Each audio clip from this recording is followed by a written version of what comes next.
11h32 sur Europe 1, vous écoutez Europe 1 et vous jusqu'à 13h avec Pierre de Villeneuve. Et Pierre, on accueille Benjamin Morel, constitutionnaliste et maître de conférence à l'Université Paris 2 Panthéon-Assas. Exactement, dans un instant, Benjamin Morel, je crois qu'il y a Bebe qui veut nous mettre de la musique.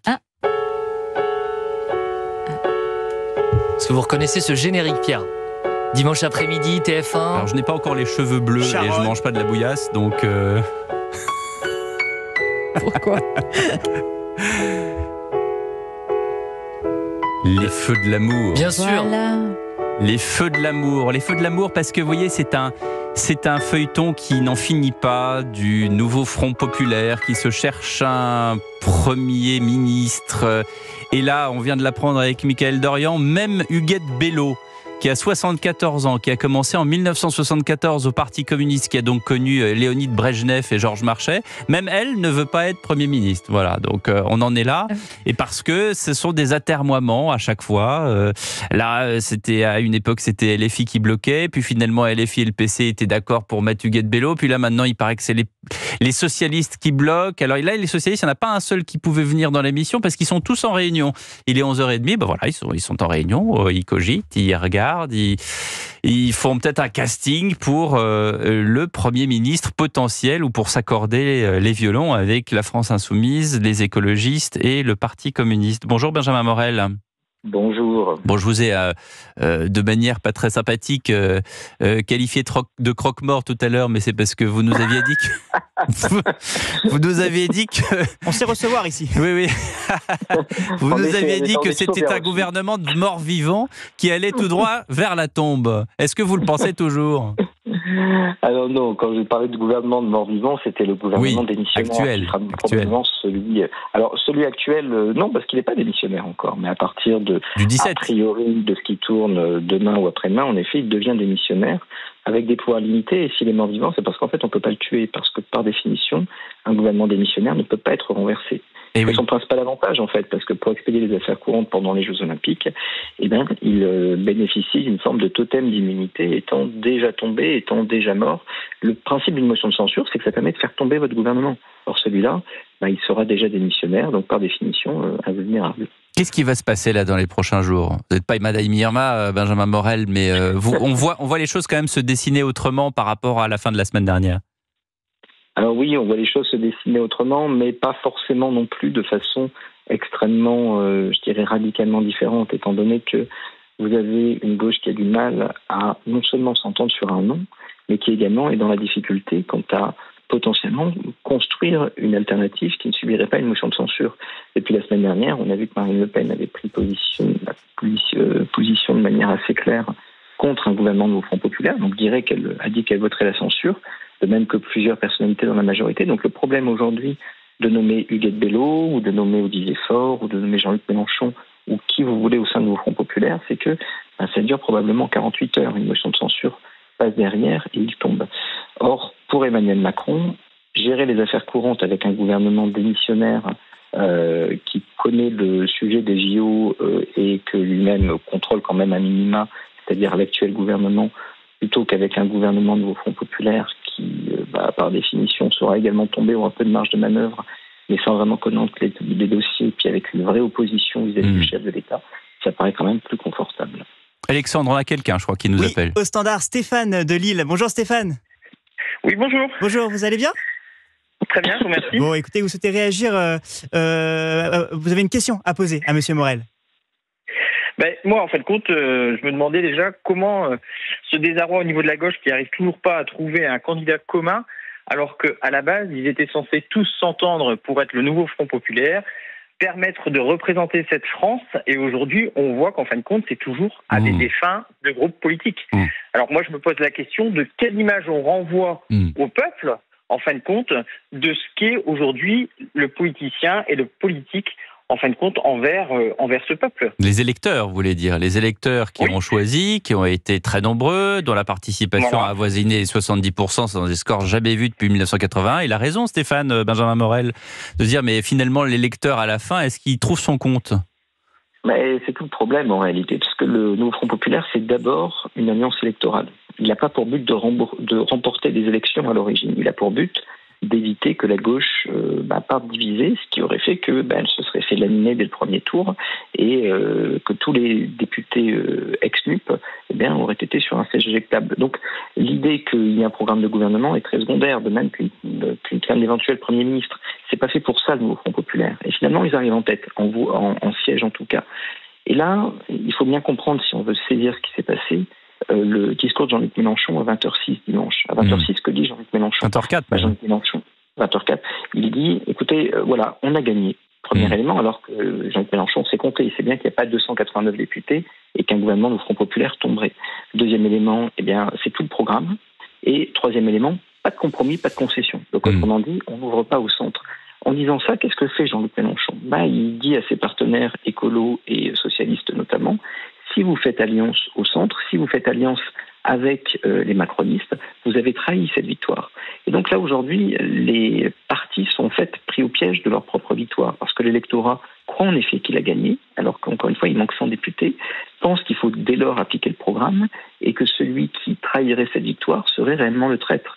Et donc, ce faisant, pour les socialistes et les écolos, il faut au moins tenter de tout faire pour que ce nouveau Front populaire accède au pouvoir, même si, in fine, tout à chacun n'est pas dupe, et c'est très bien que le gouvernement ne tiendrait pas longtemps, pour montrer à cet électorat que il n'est quand même pas celui qui a trahi la victoire, là où les insoumis sont dans une forme de surenchère pour ensuite jouer 2027. Et Benjamin, complétons votre propos avec Manon Aubry, qui était l'invitée ce matin de CNews et Europe 1 pour la grande interview à 8h10. Elle parlait justement de LFI et surtout du blocage. On écoute. Oui, il y a un blocage. Il y a un blocage parce que le Parti socialiste, qui n'est pas la formation politique qui est arrivée en tête au sein du nouveau Front populaire, revendique le poste de Premier ministre. Je n'ai pas vraiment compris, pour être honnête, les raisons pour lesquelles Olivier Faure et le Parti socialiste ont refusé la proposition du Guet Bello, si ce n'est l'obsession à vouloir à tout prix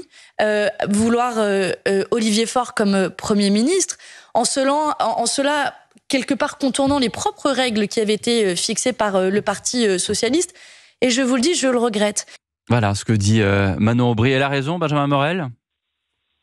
La position du Parti socialiste a été fondamentalement maladroite. Mais il faut bien comprendre que pour les socialistes, la proposition du Guet Bello a été vue comme étant une forme de piège. C'est-à-dire que si jamais vous avez eu Guet Bello, c'est une personnalité qui est assez repoussoire pour le centre. C'est une personnalité qui ne peut pas résister à une forme de motion de censure. Oui, enfin, donc, c'est marrant ce que vous dites, parce que je me souviens d'Édouard Philippe, il n'y a pas si longtemps, qui disait qu'il préférait voter pour un communiste que voter pour le Rassemblement national. Oui, mais Guet Bello, c'est pas seulement le Parti communiste réunionnais, c'est également une personne qui était en fin de liste sur la liste de la France insoumise, qui est réputée plutôt proche de Jean-Luc Mélenchon. Et par ailleurs, ne nous mentons pas, les groupes centristes, quels qu'ils soient, ou les LR, trouveront quoi qu'il arrive une excuse pour voter une motion de censure contre un gouvernement dans lequel vous auriez des ministres de la FI, des ministres écologistes. Donc cette situation-là fait que de toute façon le ministère Bello il était mort d'avance, et les socialistes là-dessus le savent très très bien, et donc ce faisant, si jamais ça avait été le cas, ça aurait conduit les socialistes à rompre avec le nouveau Front populaire pour se rallier vers le centre, là encore, en prenant le risque d'être traité de traître. Stéphane, vous êtes dans la région de Lille, c'est ça ?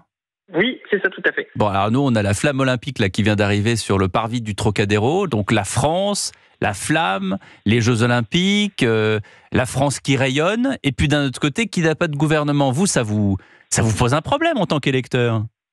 En tant qu'électeur, oui, parfaitement, ça me pose un problème, parce que je trouve qu'aujourd'hui, on s'est tous, en fin de compte, mobilisés pour pouvoir aller voter, que chacun puisse donner son opinion, son point de vue. Et aujourd'hui, quel est le résultat et l'image qu'on renvoie aux électeurs ? C'est qu'en fin de compte, au lieu de se défendre pour un pays, pour une nation, on est toujours au même problème, c'est se défendre à des guerres et à des fins personnelles, et ici, à des fins de groupes politiques. Mais je trouve que ça me choque un peu. Ça vous donne envie de vous battre encore ? Ça vous donne envie de continuer à aller voter ? Ou est-ce que vous vous dites, on a été pratiquement 70% de Français à aller voter, mais en fait ça sert à rien parce qu'à la fin, voilà le résultat.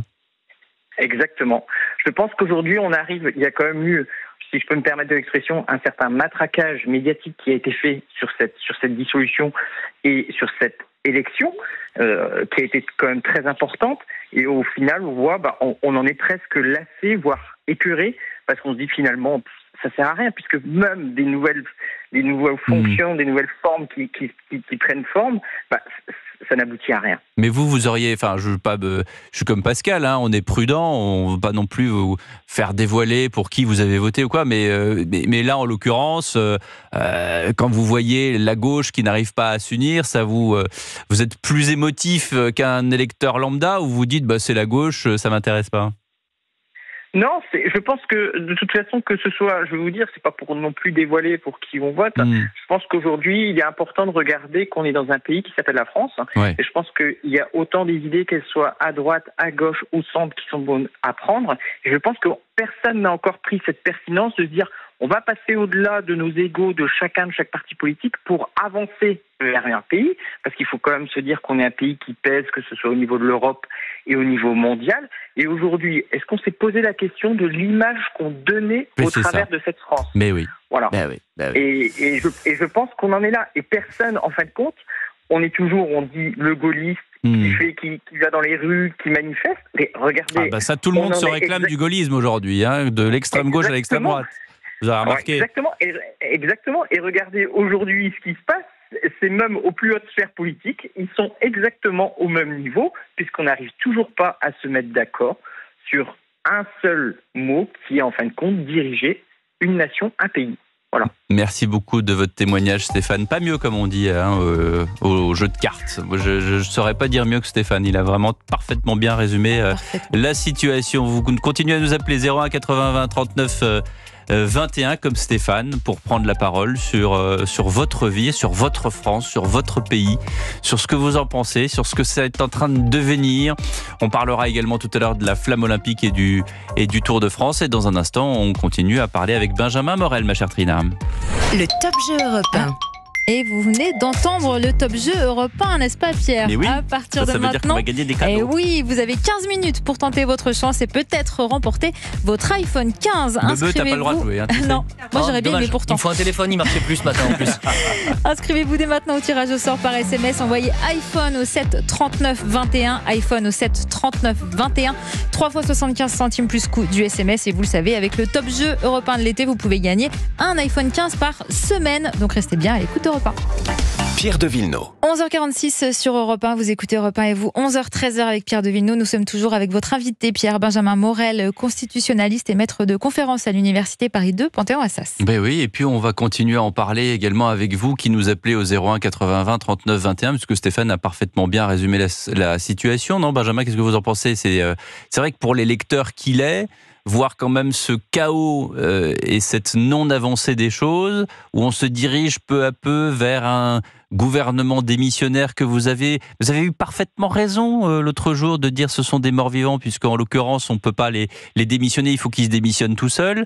Et ce gouvernement technique dont on en avait parlé, Benjamin Morel, je me souviens que le nom de Charles de Courson avait été mis sur la table, que ça pourrait tenir comme ça jusqu'au budget début octobre, ça c'est encore sur la table, c'est possible ? Alors, de toute façon, le gouvernement démissionnaire, il ne pourra guère tenir que au plus tard au mois d'octobre. Après, quand il faut présenter un budget... Oui, mais jusque-là, déjà, on aimerait bien savoir jusque-là ce qui se passe. Oui, mais n'oubliez pas que le président avait promis une grande clarification. Nous y sommes, je crois. Non, je plaisante. Oui, non, mais vous plaisantez bien, mais parce qu'il avait dit qu'il n'y aurait pas de dissolution non plus, donc bon. Exactement. Donc là, je crois prévisible, le président. Si vous voulez, la crise politique est profonde parce qu'on a probablement eu les élections législatives les plus politiques depuis très longtemps. Et on va avoir l'Assemblée la plus politique qu'on n'ait jamais eue sous la Ve République.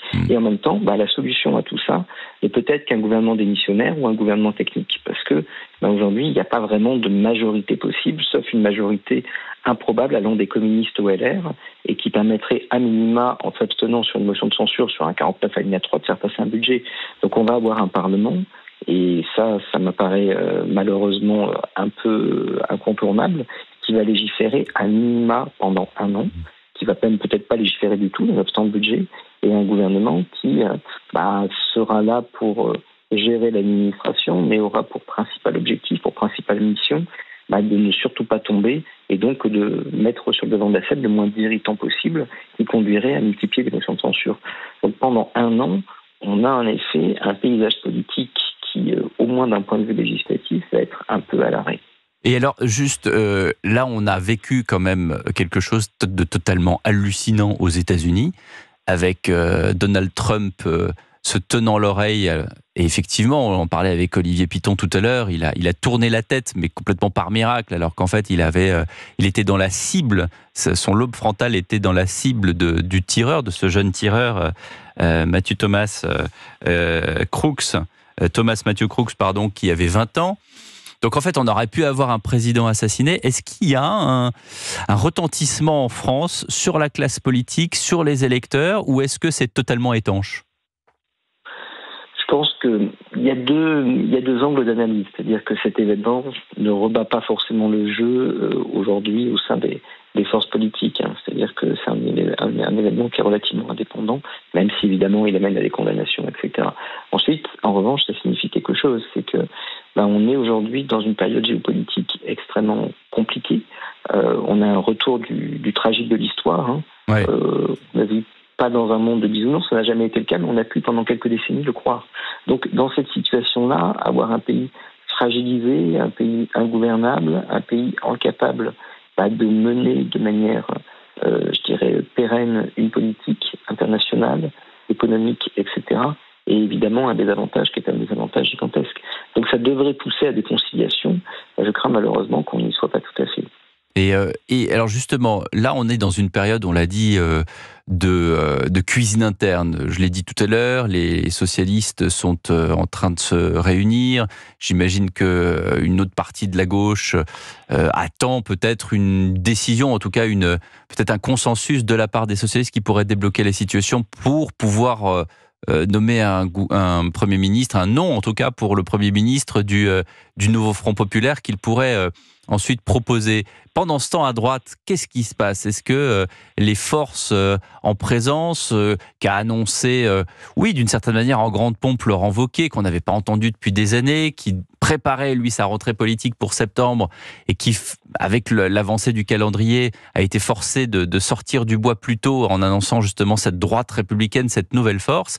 Est-ce que là encore, à droite, les choses sont possibles ? Est-ce que, encore une fois, c'est très difficile de tout prédire, cher Benjamin Morel, mais avec un RN qui, pour l'instant, est d'une certaine manière aseptisé, est-ce qu'à droite, il y a une volonté de recréer, peut-être, à terme, ce clivage gauche-droite qui avait disparu ? Alors c'est compliqué, parce qu'il y a un problème aujourd'hui pour la droite, qui est un problème d'espace électoral, qui s'est encore accru avec ses européennes et ses législatives, pas seulement parce que le RN est passé de 89 à 140 députés, mais parce que ce qu'ont révélé ces dernières élections, c'est qu'il y avait une porosité entre l'électorat traditionnel de LR, je pense aux retraités et au CSP+, et le RN, ce qui n'était pas vraiment le cas. Jusqu'à présent, on avait deux droites, une droite non diplômée... mais c'est parce qu'il y a eu cette grande idée de l'union des droites qui a traversé en fait les clivages.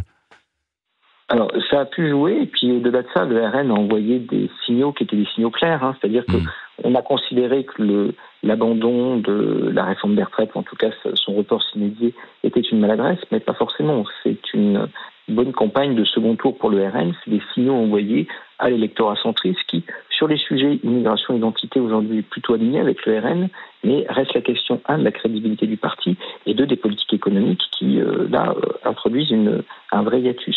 Ouais. Donc le RN là-dessus adresse des messages à cet électorat et ça commence à marcher. Alors pour LR, il y a un jeu qui va être un jeu probablement de soutien implicite au gouvernement qui va un peu ressembler à ce qui s'est passé de 2022 à 2023. Ne pas voter les motions de censure, ne pas être la cause de la paralysie, c'est ce que disaient Laurent Wauquiez ou Gérard Larcher, mais en même temps, ne pas non plus participer au gouvernement parce que quand vous voulez incarner l'alternative sous la 5e, il faut incarner l'alternance.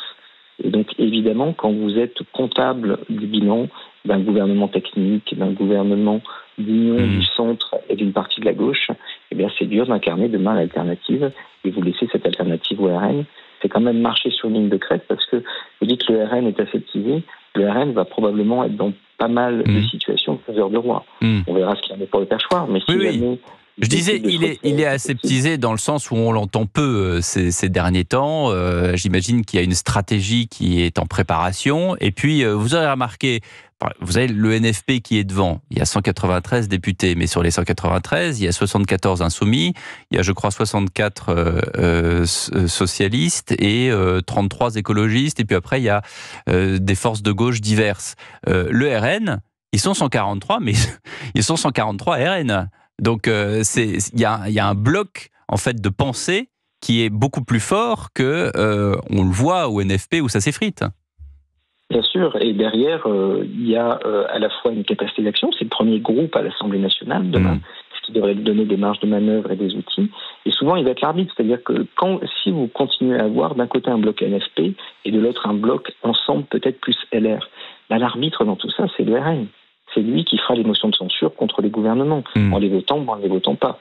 C'est lui qui peut potentiellement également avoir le doigt sur le budget. C'est également lui qui peut faire la présidence de l'Assemblée nationale. Donc forcément, ça remet le RN au centre du jeu. Ouais. Il va être l'arbitre. Budget d'ailleurs catastrophique quand on voit les clarifications de la Cour des comptes ce matin, notamment dans les Échos. Pierre Moscovici qui tire cette fois-ci vraiment la sonnette d'alarme sur le fait que l'État est à l'os. Et d'ailleurs, on verra ça avec lui ce soir dans Europe 1 Soir, puisqu'il a été invité et devrait peut-être justement, j'attends toujours la réponse, mais il devrait positivement me répondre pour répondre à nos questions ce soir. Oui, mon cher Alex. On a un auditeur, Christophe d'Alsace, qui se met à la place d'Emmanuel Macron. Ah. Et à sa place, il a bien une petite idée pour mettre un Premier ministre. Christophe ? Bonjour Christophe.